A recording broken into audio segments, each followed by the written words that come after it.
E aí, pessoal, a gente está aqui de novo para começar mais uma aula do nosso CENIB Criativo e para você aí aproveitar todos os ensinamentos que a nossa equipe maravilhosa está estudando, esmiuçando, organizando para você então entender muito mais a palavra de Deus.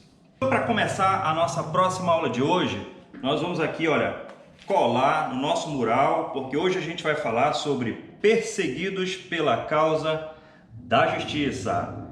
A gente vai colar aqui na nossa última pegada e completar então o nosso painel com as 8 qualidades do caráter de Cristo.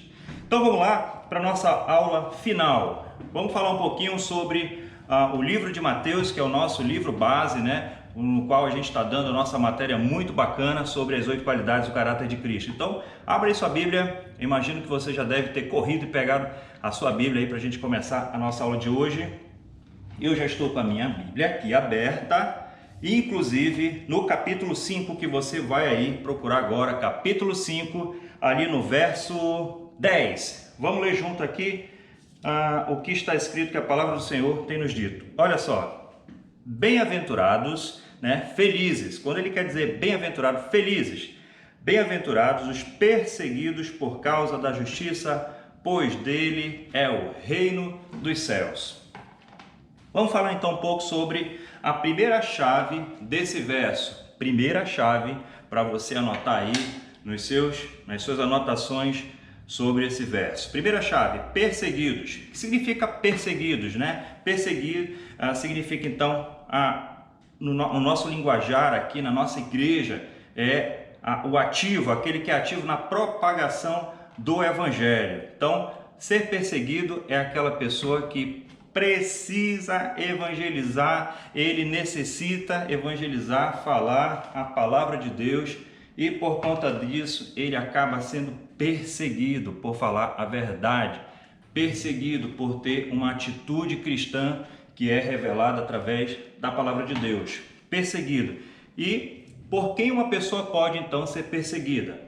A gente conclui que essa perseguição ocorre como o meio de reprimir ou de extinguir ou de vetar uma ação sua. É como se você, por algum motivo, quisesse explanar a palavra de Deus, explicar a palavra de Deus para alguém, para um amigo seu na faculdade, para um amigo seu lá no trabalho, para um parente seu, enfim, e alguém reprime você, veta você de falar sobre essa verdade. Isso é perseguição. E nos dias finais, nesses dias que a gente tem passado de grande dificuldade, grandes tribulações contra o povo de Deus, contra a igreja de Deus, mais vezes ainda, né? Mais será o aumento dessa perseguição contra aqueles que querem, anseiam falar pela verdade.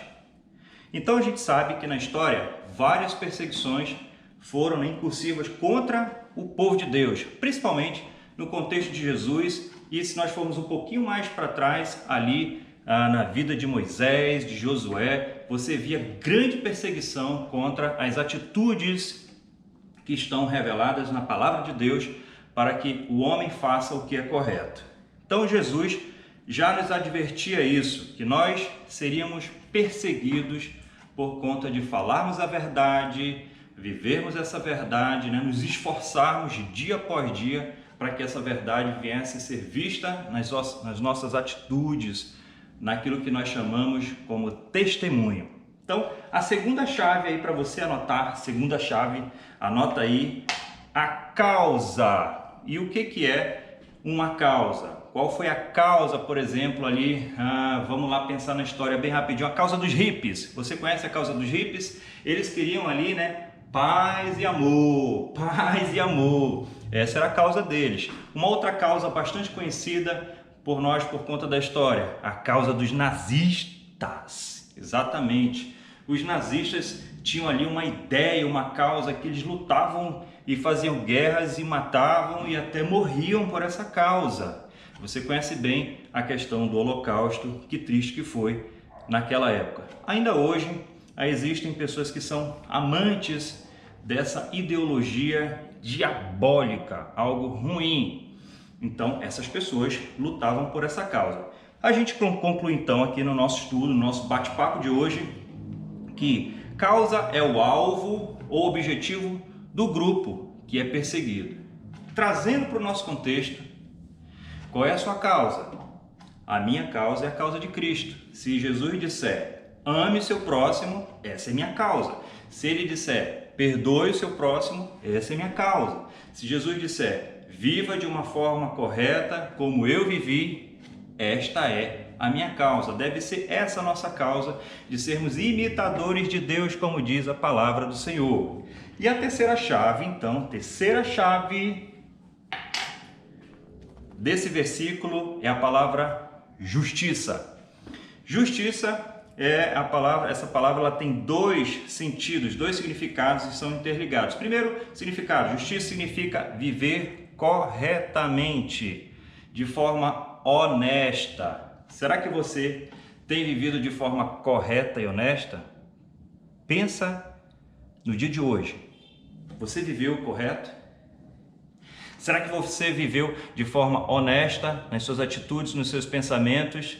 Será que as suas decisões que você tomou hoje foram decisões, que demonstraram uma vida correta, em que você abdicou, deixou de ter um certo conforto, ou uma certa paz por viver uma justiça, uma vida correta, uma vida de honestidade? Esse é o primeiro sentido dessa palavra. Segundo sentido, quem é a nossa justiça? Mais uma vez eu digo que a minha justiça é Cristo, o Senhor. A sua justiça tem sido Cristo? Ele é a pessoa que, quando se fala de justiça, é o padrão, é o exemplo de homem que a Bíblia nos fala, todo homem, todo Deus, que deve ser o padrão, o exemplo para as nossas vidas. Jesus Cristo viveu de forma honesta, justa e correta. Então, juntando essas três chaves, essas três afirmações, nós podemos chegar à seguinte conclusão, que é a oitava, olha aqui, a oitava qualidade do caráter de Cristo: ser ativo pelo alvo de Cristo, que é ser como Ele, justo, correto, idôneo. Eu e você precisamos todos os dias policiarmos as nossas atitudes, as nossas decisões, a nossa vida, para que ela se encaixe neste alvo, que é ser justo, correto, como Cristo também foi. E o segundo, propagar sua palavra através do evangelismo. Propagar a palavra de Deus através da minha vida para o evangelismo, para levar as boas novas para aqueles que ainda não conhecem Jesus. Então, portanto, esse é o grande alvo do Filho de Deus, o grande alvo da igreja é levar o evangelho de forma honesta, testemunhando a sua vida com ações e atitudes corretas. Nossa causa é a conquista do mundo, é a conquista dos nossos amigos, é a conquista dos nossos parentes para Jesus, para o reino eterno, para o reino de Deus, que nós tanto falamos e prezamos. Tirar então os cativos, os escravos da escuridão, os escravos da sua opressão, da opressão de Satanás, e levar para uma liberdade com Jesus Cristo, nosso Senhor. E aí eu quero pegar esse texto para a gente dar continuidade aqui na nossa última qualidade do caráter de Cristo, que é perseguidos por causa da justiça, e a gente está enfocando, batendo aqui nesse tema justiça. E é sobre isso que essa passagem vai nos falar nesse momento. Abre aí a sua Bíblia rapidinho no livro de 2 Reis, no capítulo 7, a partir do verso 3. Deixa eu repetir para você, enquanto você folheia a sua Bíblia rapidinho. Olha só, 2 Reis, capítulo 7, no verso 3. Achou aí? Então vamos lá, acompanha comigo a leitura. Diz assim então a palavra de Deus. Haviam 4 leprosos junto à porta da cidade. Eles disseram uns aos outros: por que ficar aqui esperando a morte? Se resolvermos entrar na cidade, morreremos de fome. Mas se ficarmos aqui, também morreremos, Morte morrida. Engraçado isso aqui. Vamos então, um deles fala, vamos então, pois, ao acampamento dos arameus para nos render. Se eles nos pouparem, viveremos. Se nos matarem, morreremos. Ao anoitecer, eles foram ao acampamento dos arameus.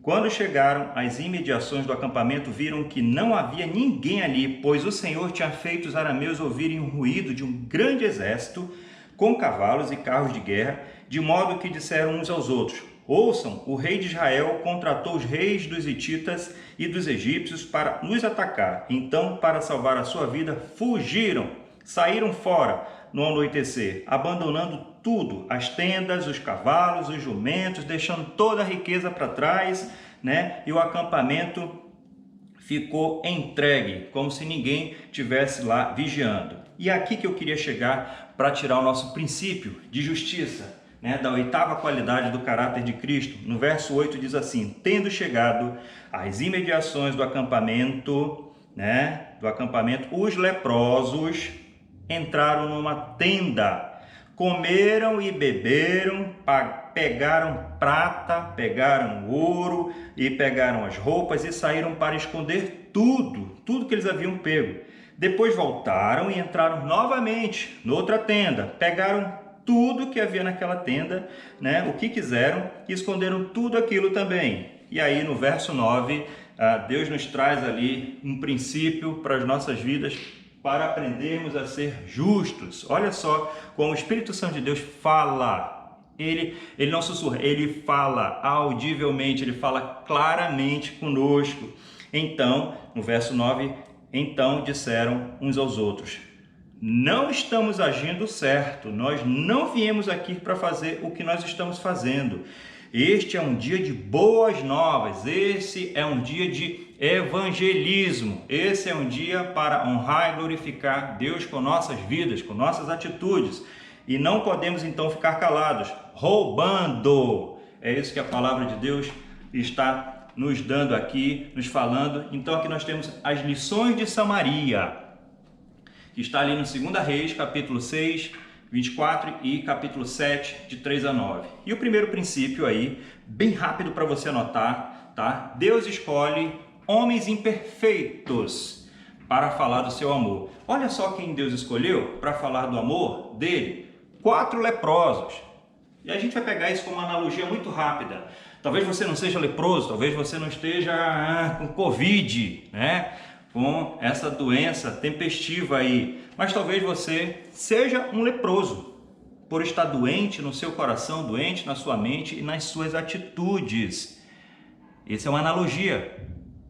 Esses leprosos foram usados por Deus para levar o evangelho, para levar as boas novas. Sim, eles estavam doentes, como talvez eu e você possamos estar, não de lepra, mas uma doença de alma, uma doença de caráter, que precisa ser ajustado rapidamente para podermos prosseguir com a obra de Deus.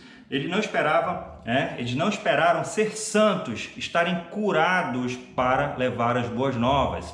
Eles eram leprosos, portanto eram doentes, mas estavam trabalhando, servindo no reino de Deus. Já é hora de você também se despertar, sair dessa doença, sair desse marasmo, sair dessa pandemia, sair dessa moleza espiritual e, quem sabe, começar a servir a Jesus. Então, terceira coisa, não permita que o pecado impeça você de fazer nada para Jesus.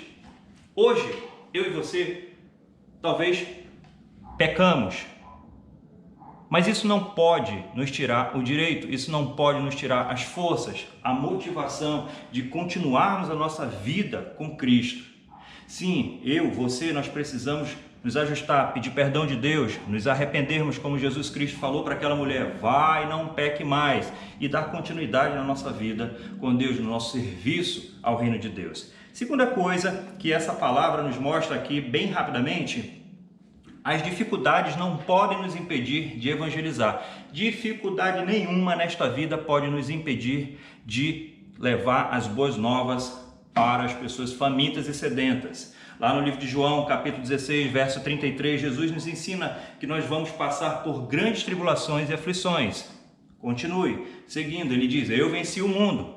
Isso é um sinal de que eu e você também podemos vencer essas tempestades que estamos passando, ainda que momentâneas. As aflições, elas fazem com que nos aproximemos cada vez mais de Deus. Então vamos usar esse momento, né, de certa crise, pandemia, para se achegar mais ao Senhor. E com essa a oportunidade, quem sabe você pode levar o evangelho para os corações que estão abatidos também. Terceira coisa aqui para a gente rapidamente ouvir e tentar refletir. Deus trabalha na nossa frente. Deus age milagrosamente à frente das nossas atitudes. Sim, Ele nos impulsiona e eu devo estar sempre ali à disposição. É legal quando a gente ouve ali o profeta dizendo: Senhor, quem irá? Quem é que vai ser enviado? E depois que Deus arruma uma forma de curar aquela falta de dicção daquele homem, daquele profeta, ele vem, retorna e diz: sim, Senhor, eis-me aqui. Eis-me aqui. Será que você também pode dizer hoje: eis-me aqui, e levar a justiça de Deus para os perdidos? Pensa nisso. Quarta coisa aqui, quarto ponto. Quem acha o reino de Deus acha um grande tesouro. Olha, você pode estar certo de uma coisa. Pode ser difícil. Pode estar sendo difícil nesse exato momento viver uma vida com Cristo, uma vida cheia, de filtros, onde você tem que abdicar muitas coisas. Mas uma coisa é certa, que nunca você se arrependerá desses dias de servidão e de relacionamento com Jesus e com Deus, tá? Nós vamos ganhar, ele diz que nós vamos ganhar uma nova vida, uma vida eterna, uma nova família, novos amigos, um novo nome, novas vestimentas. Então aproveite agora para ser justo, para levar a justiça de Deus para as outras pessoas. E quinto, precisamos compartilhar o tesouro da salvação. Eu sempre prego nos nossos temas de mensagem: não retenha esse tesouro que é a palavra de Deus, não deixe isso somente consigo. Da mesma forma como você foi agraciado pela bênção de Deus de ganhar uma nova morada, de ser um com Ele, você também deve levar isso e compartilhar essa palavra de Deus para que outros também tenham essa mesma certeza, uma certeza de que nós iremos morar com Jesus na sua morada eterna. Não deixe isso só com você. Não seja a ponto de ser visto como egoísta no Evangelho. Propague, multiplique o Evangelho do Senhor. Não podemos nos acomodar, nós não podemos deixar isso enterrado. Então, a pergunta que eu faço para a gente finalizar aqui para você: você está agindo certo? Você precisa refletir nisso daí. Talvez hoje você tenha errado, mas quem sabe amanhã você já possa começar um dia cheio de certezas, sendo um justo nessa vida cheia de injustiças. E aí, para a gente finalizar, eu quero deixar 3 perguntas para você refletir durante esse resto do dia que você vai ter juntamente com Jesus. Primeiro, como é que está o seu evangelismo? Como é que está esse falar de Jesus? Como é que está esse propagar as boas novas do Senhor? Você sabe evangelizar? Será que se você encontrasse uma pessoa para falar do amor de Jesus, você saberia falar para ele como chegar até ele, como entregar seu coração para Jesus e ter essa graça de Deus na sua vida também? Segundo, você já ajudou alguém a chegar no reino? Eu sempre brinco, quando a gente vai se aproximando de uma das grandes programações que nós temos na nossa igreja aqui, que é o Som de Natal, eu brinco: e aí, pessoal, aquelas pessoas que vocês trouxeram ano passado, convidaram, elas estão ingressando no reino de Deus?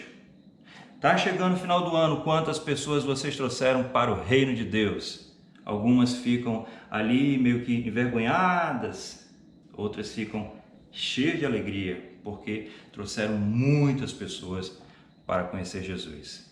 E a terceira e última pergunta para refletir ao longo do seu dia é: você já discipulou alguém para juntos poder evangelizar, formar uma dupla de amigos, um trio, um grupo de amigos e quem sabe ganhar o mundo? Porque essa é a nossa causa, sermos justos a ponto de que nossas atitudes sejam vistas e mais pessoas queiram aceitar Jesus Cristo como seu Senhor e Salvador. Eu deixo essa mensagem para você, esse estudo de hoje, da nossa aula final, as 8 qualidades do caráter de Cristo, e torço para que Deus abençoe ricamente a sua vida. Até mais! Então vamos lá, sobre avaliação, sobre trabalho. Você já sabe como é que você vai fazer essa avaliação? Você vai receber isso através de um link, através de um site. Você vai entrar lá, pegar aquela apostila e você vai responder com muito carinho, com muita atenção, depois de tudo respondido, olha só a dica que eu vou dar para você. Você vai pegar o seu celular, tá? E você vai usar esse celular para você obter uma nota incrível nessa nossa última aula, nessa nossa rodada que são as 8 qualidades do caráter de Cristo. Você vai pegar a sua prova, depois de toda respondida, bater uma foto e enviar para um dos nossos contatos, né, ali do CENIB Criativo. Tá certo?